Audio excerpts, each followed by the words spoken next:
Hello, sophomores. All right. We've talked about why you should study history and what you can get out of it. We've talked a little bit about the tools of history and how the historian does what they do at a very introductory level. Now we're going to talk about something that's almost like actual history content. We're going to talk about things to remember in history. Things you should always know, things you should sort of keep in mind when doing history. And the first point here, the first header says, the past is strange. That's the first thing I want you to have down. That the past is strange. The past is a strange place. People do things differently there.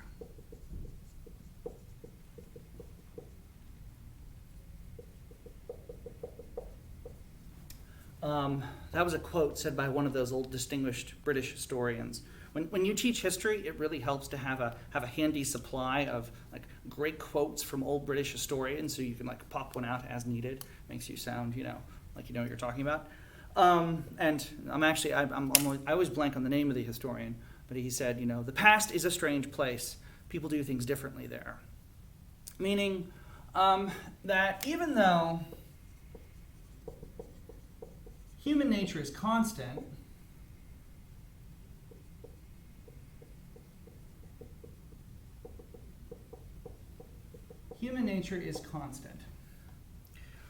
people in the past were the same as you or I. They had the same basic human nature. If you took someone from ancient China 3,000 years ago and raised them today, with the right nutrition and education and teaching them language and how to dress and act like a modern, they would be human, right? They would have the same basic ideas and habits and worth as us today, right?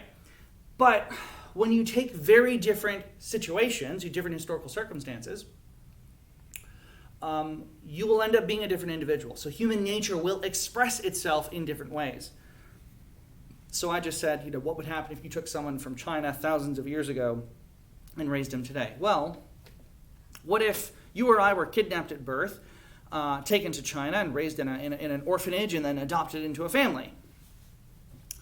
And we were raised as if we were Chinese, to speak the language, educated in the school system over there, and then sort of taught to look, act, walk, and think. Now, we would be the same person. We'd have the same DNA, the same basic personality traits. Some of those would still be the same. But we would be a very different person, right, than with our American upbringing that we have here. So human nature is constant, but it will manifest very differently in history. And it will be shaped by place, culture, ideas, values, norms, education, nutrition. Actually, that can be a big one. All sorts of other things. And so you'll end up getting something very different, which is really helpful in some ways. Sometimes you need some separation. You need to see humans in a different situation to learn from them. Actually, I think this is why in literature and movies, science fiction is actually kind of like a fertile, really interesting ground where interesting artists can teach you interesting ideas and make you gain insights about human nature by putting people in a different situation. Fantasy does the same thing, right? Like Lord of the Rings. But they're the same humans underneath it. But you do need to keep some things in mind. So when you're talking about history and how it acts, you need to keep some big points in mind and not forget that these things will influence us in history. So, first one I want to talk about is ideas. Ideas shape history. They will shape how people think. They will shape events. Ideas shape events, people, culture, right? And a bunch of other stuff.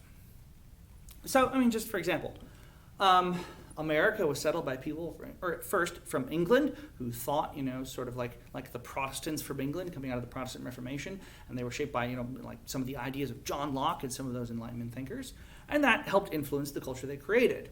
Just imagine for a second, what if America was settled by Russians?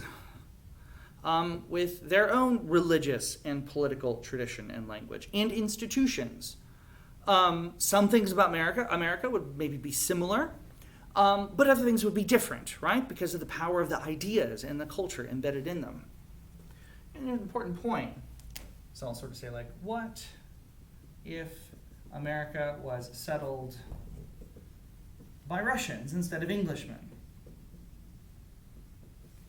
Right. Or what if it was settled by people who believed in communism rather than, 18th century liberalism?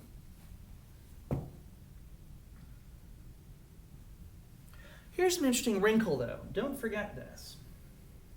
That ideas can have an influence. They can influence you even when you don't know it. Ideas can influence you even when you don't know it. So take my point about John Locke for a minute. Has any of us read John Locke? From start to finish? I haven't read all of John Locke. Most of the people who've read John Locke haven't even read all of the second treatise on government, which is his really famous one. And yet, we always talk about America as a nation full of people who think like Lockeans, right? They think in ways influenced by Locke, right? We like the idea of consent of the governed and equality and the social contract and natural right. Those are sort of Lockean ideas. Because ideas, they're like a chemical ingredient in the water. They spread and they work their way into the cultural milieu and they influence people often long after the original force has gone away. So Locke writes books and it influences other people, and they write books which influence other people, which influence the founding fathers, who influence us, and et cetera, et cetera, et cetera. Right? All of us has ideas. There are things that all of us believe and think, probably things that we take for granted, we would never think to question.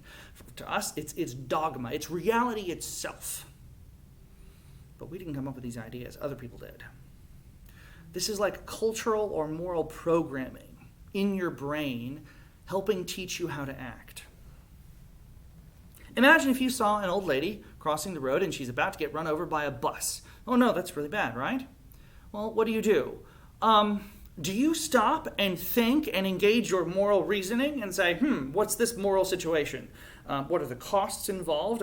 What's the likely outcome? What ought I to do, right? What's the expected utility value if I save this woman, right? Is it her fault because she was being foolish? Am I putting myself at risk if I go save her? What would Socrates say I should do? What would Jesus say I should do? What would John Stuart Mill say that I should do? Let me go and consult my John Rawls and see what he tells me I should do in this situation, right? We can't do that. There are occasionally moral conundrums where we agonize over what we should do, but usually we make moral decisions based on programming, on instinct, because you can't sit around and waiting. You can't sit around and debate whether or not you should save the old lady. It's a split-second decision. You're either going to do it or not, and that's it. You're acting based on programming that came from other people, and we do this all the time. So, given that this programming is bouncing around in your brain, conditioning you to act, don't you think it's worth trying to figure out where it came from? Yeah, I think so. And that's how people right? The ancient Greeks acted a certain way because of their beliefs. The Romans acted their way because of certain beliefs and ideas that they had. So ideas can have a powerful cultural force in history. So ideas are a big one. Also big, as we move on, is geography. I don't know, we'll see. I might have to split this up into two parts. If you had me last year, you probably remember I kind of like geography. Geography is cool. To some extent, I really like it, and I like to emphasize it because I think geography deserves a little more credit. A lot of people, especially in the classical school environment, I think a lot of people talk about the importance of ideas. We get that. And in a great book school, which we're kind of a great book school, we really value ideas. But I want to stick up for geography here. Because I think geography is hugely influential. It's very influential in history. But it's often overlooked.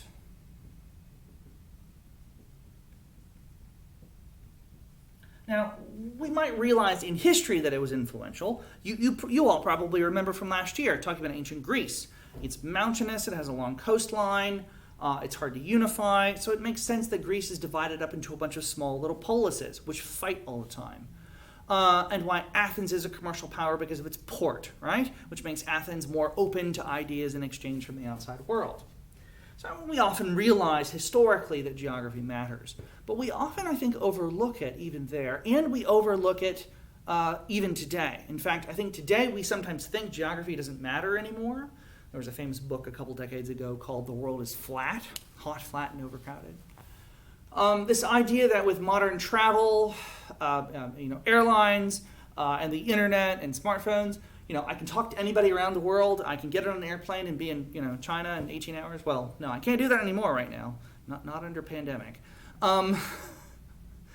But, the world has shrunk. In fact, the pandemic spread from China to America in a matter of days. Historically, it took months for the Black Death to make its way from China to Europe. Look, geography doesn't matter as much anymore. That's the idea. I think that's foolish. I think geography actually still plays a very important role in history, and even today.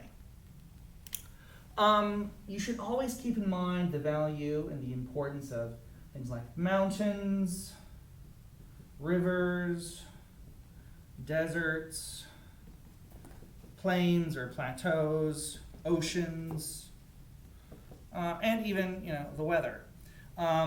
If you remember, we talked about India last year. We talked about the monsoon cycle, right? So much of Indian history, or can be understood in relation to the monsoon, to the cyclical weather patterns. All of these things are important in certain ways. Deserts act as barriers. They make long distance travel hard. You can't build wealth in deserts because you can't produce a lot of food. You tend to have nomadic peoples in deserts. Plains are good. You can grow lots of food on plains if there's water nearby. But plains are also kind of like highways, like the Great Asian Steppe through Central Europe. It's nice to have plains to grow food, but it also means you're open to invasion, right? If you're Poland or Russia, you don't have a lot of natural frontiers. You're constantly being invaded by people like Germany, right? In fact, gosh, poor Poland, stuck in between Germany and Russia.